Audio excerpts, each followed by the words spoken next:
today we're going to learn how to do a wrap and turn or a short row. There are a lot of patterns that call for wrap and turns. Sometimes it's abbreviated W and T, wrap and turn. So I wanted to teach you how to do this. Sometimes the pattern will call for you to knit or purl a certain number of stitches and then do a wrap and turn. Some will say knit to the last, say 5 stitches and then wrap and turn. So let's do that. Let's knit to the last 5 stitches, which means knit all your stitches except for those last 5. You'll leave those on the needle. So I'm knitting away here.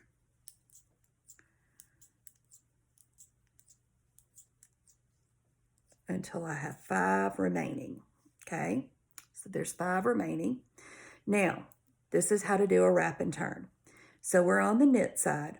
You're going to slip as if to purl. Always slip as if to purl unless you're told otherwise, but always slip as if to purl. So I'll slip as if to purl. Now, he's going to be left alone, so we've got to wrap him up in a blanket. So what you want to do is take your yarn to the front of the needle, it wraps him up. Then you slide him right on back over to the left-hand needle. And then you turn. That's how you do a wrap and turn. We'll do some more. So I'm getting ready to go in the purl position. So what happened is these stitches over here did not get knit on the previous row. So I'm going to purl. And I'll purl to the last 5 stitches.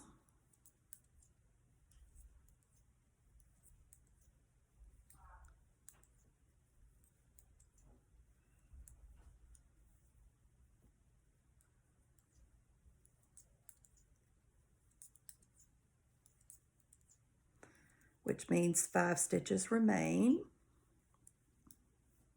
Correct, there's 5. So I'm going to wrap and turn the next stitch, which means I will take the next stitch on my needle, slide him over purlwise. Now this time my yarn's in the front, but I still have to wrap him up in a blanket because he's going to get cold. All right, we're going to wrap him up and then we're going to slide that back over and then we'll turn. And I'm back to knitting. Now, let's go over here and knit to 5 stitches before the last wrap and turn. And we'll show you what it looks like, a wrap and turn, on the next row because you'll be able to see it. Okay. Do you see the blanket right there wrapped him up? There's also a hole there, or a little bit of a hole. So 1, 2, 3, 4, 5. This is the one we want to get to. So we need to knit 3 more. And we'll wrap and turn this one. So what do? We take our needle, we slide him over. Now he's going to get cold, so we got to wrap him up and then slide him back over and turn. And we'll go into the purl position again. So your yarn has to be in the front. And now we'll purl to 5 stitches before the last knit and turn, or actually it's a wrap and turn, which was a purl. Now these are a little harder to see because you've got the bump, but you'll still have that hole. So I want to count 1, 2, 3, 4, 5. So I need to knit purl 3 more stitches. 2, 3. Okay, so the next one I will take, slide him over, wrap him up in a blanket, slide him back over, put my yarn in the knit position, and knit over. Now, at this point, let's pretend like we've done all of our short rows that we're going to do. You can see they'll look funny, and you'll see that there's a gap between the stitches, and I'm going to show you how to clean that up. All right, so I'm knitting over. I've gotten to my first stitch where you can see my blanket right there. Okay, so now I'm going to go over, I'm going to knit to this stitch. I'm going to put my needle up through the blanket, get him on my needle. And at the same time, I'm going to get the stitch as well. Do you see how I've got that? I've got the needle going up through the blanket and the stitch. I'm going to throw my thread, and it's a little bit tricky. You're going to pull this through, and it's going to go underneath the blanket and the stitch, and it's going to lock it up. So let me knit to the next one. You go underneath the blanket and the stitch. Wrap it. Go underneath both of them and off. And then finish my row. But I think you remember we also did it on the purl side. So we've got to do the purl side. Now I'm going to be honest, the purl side is not as pretty as the knit side, but I'm going to show you how to do it because you will have to do that sometimes. So I'm going to purl back to the first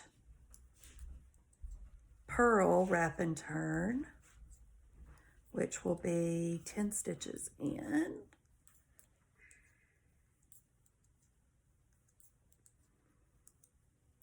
You'll see right here where I did my wrap and turn, and right there. And on the back, it isn't gorgeous, but it's okay. It does what it needs to do, which is shaping. Okay, here's my purl, wrap and turn. All right, so what I need to do is I need to get the blanket and put it up on my needle. I just did that. It's kind of like a make one where you take the blanket part and put it up on your needle, and then you're going to purl the blanket and the stitch together. And then purl. I'm going to put my blanket up on the needle and purl the blanket and the stitch together. And then finish out my row. So let's see what that accomplished. Again, I'm knitting with a larger needle than what's necessary for this yarn so that you can see it better. If it's knit more to gauge, it won't look as open. Okay, so what I've done is I've managed to make it so that it's shaped a little bit here. You would use this to shape maybe a dart. You would use it to shape a shawl. You would use it to shape some sleeve caps. There are other reasons to use it, but this is that's just one way of using wrap and turns or short rows. So don't be afraid when you hear short rows. There are other short row techniques, but this is called the wrap and turn short row. Thanks for watching.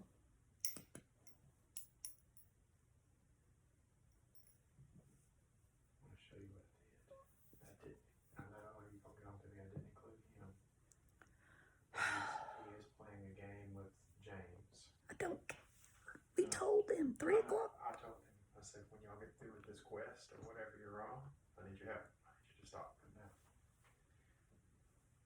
That's the Wi-Fi intensity upstairs. Green is better. Blue is worse. Blue is his area. So everywhere but his area is good. Yeah. So, and where it's worse is about where his computer is. Oh, how funny. But the room that would be Bailey's is okay. It's minimal. Like here, we would be in the red. I mean, we would have really good because the AP is right below our feet. But up there, it's not. So what I need to do is put one in his his room and probably one in Bailey's room. Why couldn't you just do one in the hallway? It's not going to go that far. Oh, You have walls, and walls decrease the. Oh. I've got two specifically for upstairs. I bought four. We had two one downstairs, one in our area, and then we got two more, and I can put one on each corner, basically. And then, well, in a little bit, because I don't want to send it outside. Who cares? So I can put one on each side, and that'll be fine. Anyway, okay. Can I do one more video? you can do as many videos as you want. Well, I'm just trying to, while I've got this. Go for it. Okay.